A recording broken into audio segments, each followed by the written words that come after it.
This is Jonathan Cahn. Welcome to my YouTube channel. When you look at what's happening in the world, it's easy to wonder what's going on, and are things out of control? Is this what the Bible foretold? Is the end near? What do I need to know about the future? Where's it all going? How can I be prepared? What is God's prophetic word for the hour and for me? On this channel, you're going to find prophetic updates, the mysteries of God, daily words for life, biblical revelation, prophetic teachings, and much more.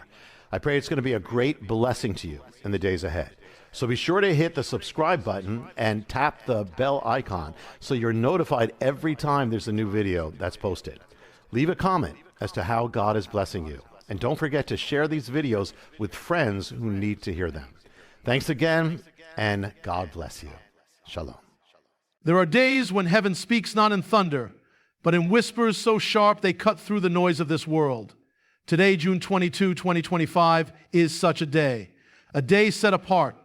A message has come forth, not for the multitudes, but for the chosen, not for the casual believer, but for the consecrated remnant. You, the chosen one, have been brought to this moment not by accident, but by divine appointment. God is not silent. He has never been silent. But we are living in days where his voice is no longer subtle. It is startling. The shaking is intensifying. The veil is thinning. And heaven is now revealing what has long been concealed. This is a word that interrupts routine and reorders destiny. If you're hearing it today, know this. It's because your name has been called from the throne room. In the days when everything seemed predictable, when the sun rose and fell, when markets thrived and people planned their future without concern, there came a divine interruption. Not with lightning from the heavens or thunder shaking the earth, but with the subtle unease that something is no longer the same. This is how heaven begins to speak. Not always with volume, but always with clarity. The interruption is not random, it is targeted. It comes to those whose ears are still tuned to the frequency of the Spirit. In an age of distraction, when even believers are caught up in the noise of culture, entertainment, and convenience, God steps in, not to the crowd, but to the called. The world continues in its motion, unaware of the spiritual shift, but the chosen feel the tremble beneath their feet. Something is different. Something is shifted. And it's not just a feeling, it's a divine announcement. Noah heard the warning before the flood. He built when others mocked. He prepared when others partied. The rain was not the surprise. The surprise was that only one man saw it coming. This is the pattern of heaven, to speak in secret before acting in public. And those who walk close enough to God will hear the whisper before the whirlwind. When heaven interrupts, it's not to confuse, it's to redirect. The detour is not punishment, it's preservation. God is now interrupting the path of his chosen. The comforts of the past season are being unsettled. Doors once open are now shut. Conversations that once flowed now feel strained. Dreams are being rerouted. And it's not the enemy, it's the hand of God moving to recalibrate his people. Because you cannot walk in the next season using the map from the last one. The enemy wants you to believe you're being punished, that you've been forgotten. But heaven does not forget its assignments. When God interrupts, it's because the time has come to activate what he has hidden inside of you. There is no delay in heaven's timing. There is only precision. And what feels like a sudden stop is really the opening of a new divine agenda. It is often in the seasons of sudden interruption that the greatest revelation is born. A change in job, a loss of relationship, an unexpected delay, these are not the end. They are the gateway. When God interrupts, it's to deliver a message that only those with surrendered hearts will receive. Those who listen through pain, who wait in silence, and who trust even when the path disappears. You are not made to move with the crowd. You are marked to respond to the call. When heaven interrupts the distracted world, it awakens the undistracted remnant, and you are that remnant. There are moments when life's rhythm is thrown into disorder, not because of sin, but because of calling. The wilderness is often the first stop on the road to glory. When the familiar fades and the predictable crumbles, the chosen ones are led not to palaces, but to places of dryness. There, far from recognition and applause, God begins to speak in ways he could not before. It is in the desert that your ears begin to hear. In the silence, the distractions fall away, and what felt like a curse begins to feel like a calling. The wilderness does not destroy you. It exposes what you carry. In Egypt, you were a servant. In the wilderness, you become a son. The same ground that seems barren is the ground where heaven places the seeds of purpose. Not all growth happens in rain. Some roots go deep because of drought. Moses did not receive his burning bush in Pharaoh's court, but in the quiet isolation of Sinai. Joseph did not interpret dreams in comfort, but in a prison cell. These were not detours. They were divine paths. God is not interested in speed. He is interested in surrender. And surrender often requires solitude. You are not lost. You are being led. Every closed door, every silent night, every prayer that seemed unanswered is part of heaven's curriculum. The wilderness is where identities are rewritten, where false dependencies are broken, where flesh dies and the spirit rises. What others see as failure, God sees as formation. In this season, many have questioned their worth. Why the delays? Why the isolation? Why the resistance? But know this, the wilderness is not the end of your story.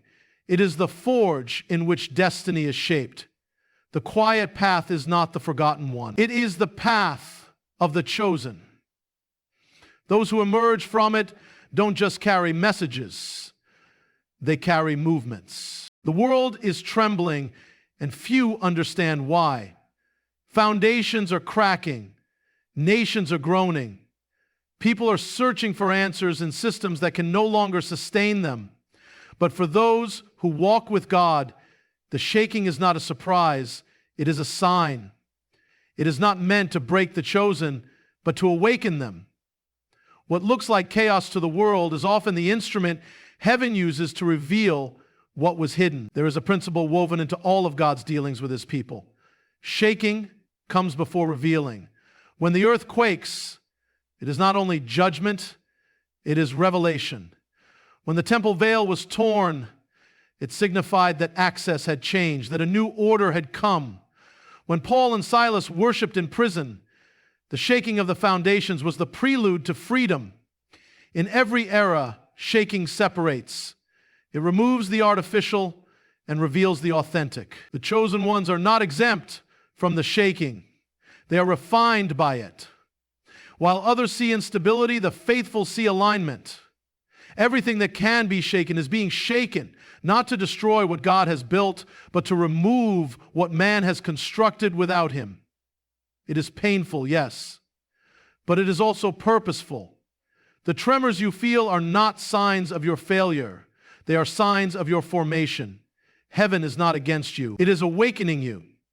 The storm doesn't reveal the strength of the ship until the waves rise. So it is with you. Your foundation is being tested, not to humiliate you, but to prove what was placed in you by God himself. The shaking reveals who was building on sand and who was rooted in the rock. It uncovers the hidden fractures and exposes the secret faithfulness. The fire does not destroy the gold. It purifies it. Some are crying out for the shaking to stop, but heaven has ordained this hour. It is through the disruption that the divine agenda advances. Heaven shakes what is earthly so that what is eternal may remain. And if you are in the shaking, it is not because you are abandoned. It is because you are chosen for something that cannot be built on unstable ground. There are acts of obedience that no one sees. Prayers whispered in secret, sacrifices made in silence, decisions taken without applause, and yet they are shifting more than you can imagine. Heaven does not reward performance, it honors obedience. And the most powerful movements of God often begin with a solitary yes in a hidden place. The chosen ones are not those who make noise in public, but those who kneel in private. They are not recognized by man, but known by heaven. It is the mother who wakes up at 3 a.m. to intercede for her children. It is the businessman who turns down a shady deal because he fears God more than man. It is the young woman who refuses to compromise even when no one is watching. These are the ones who move heaven. What you do when no one is watching is more powerful than what you post for the world to see. The hidden place is heaven's meeting room. That's where Moses heard God's name. That's where Elijah received the still small voice.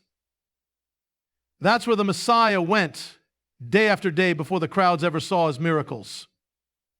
Heaven records what man overlooks. Many of you are weary, not from lack of faith, but from unseen faithfulness. You've labored in prayer. You've stood your ground when compromise looked easier. You've carried burdens silently, without thanks or recognition. But know this, your secret obedience is setting things in motion. While the world applauds the visible, heaven promotes the invisible. You are influencing outcomes you may never fully see on this side of eternity. One act of purity, one word spoken in truth, one moment of surrender has the power to ripple through generations. God does not need a crowd to shift a nation. He needs a consecrated heart. One Abraham, one Esther, one Daniel, one life fully surrendered to his will. Do not mistake obscurity for insignificance. The cave where David hid became the training ground for a king. The prison where Joseph sat became the portal to the palace. The backside of the desert where Moses wandered became the mountain from which God would speak. What feels like delay is often preparation for destiny. Heaven measures in a different scale. While the world looks for the loud, God listens for the loyal. While the world promotes the proud, God lifts up the humble. While the world seeks influence, God responds to intimacy. The obedience of the chosen in the hidden place is heaven's strategy to shift the visible world. The question rises in many hearts, why now? Why this moment? It is not a random question. It is spiritual discernment knocking at the door of your understanding. For heaven does not operate on human calendars. It works by appointed times, divine moments written long before the foundations of the world. This is one of those moments. What seems surprising to us is long scheduled in the courts of eternity. Every divine act is tied to an appointed time. The flood came on the exact day God declared. The fire fell on the altar of Elijah not a minute too early or too late. The Spirit descended at Pentecost on the very feast day marked for outpouring. God does not move accidentally. He moves prophetically. And when His time arrives, nothing can delay what He has decreed. You are living in a set time. June 22, 2025 is not just another date on the calendar. It is a moment appointed for those who have eyes to see and ears to hear. You didn't stumble into this message. You were drawn into it. You didn't discover it. It discovered you. Because you are not walking by chance. You are walking by assignment. God often hides His greatest movements in plain sight. When Messiah came, He was not born in a palace, but in a manger. When salvation was accomplished, it was not through a sword, but through a cross. So too today, what seems small in your eyes may be massive in heaven's perspective. You may not feel ready, but the time is not waiting for your comfort. It is waiting for your obedience.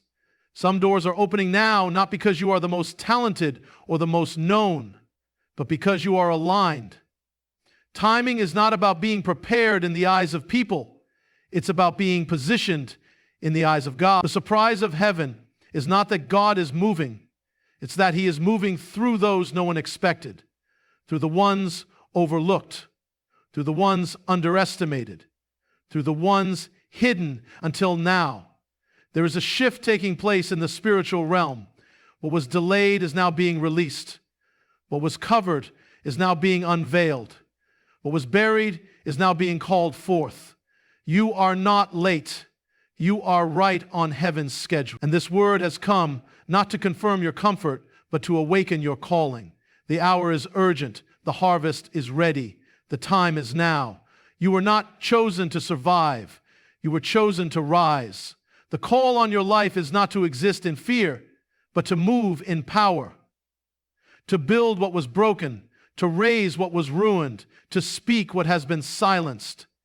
This is the hour of restoration, not by might, not by power, but by the Spirit of the living God.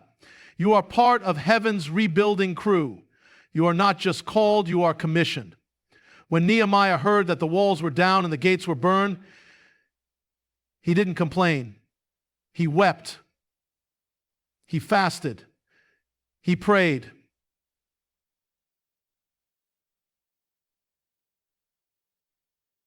And heaven is not looking for those with perfect resumes. It is searching for those with broken hearts. There is an anointing coming upon those who will say yes in this hour.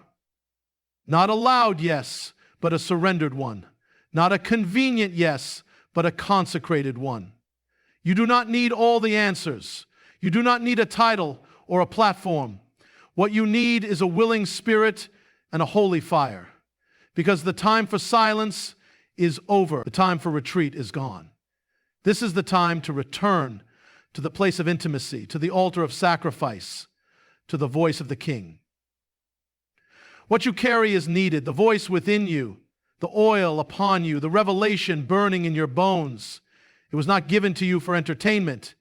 It was given to shift atmospheres, to break chains, to restore altars. You are not just a bystander in the kingdom. You are a builder of the breach, a carrier of the covenant, a vessel of awakening. God is not asking if you feel worthy. He is asking if you are willing. The strength is not in your ability. It's in your surrender. And if you will step forward, heaven will back you. Doors will open. Provision will follow. Favor will follow. But it begins with a return to His feet, a return to your first love, a return to the secret place where fire falls and hearts are branded by the glory of God.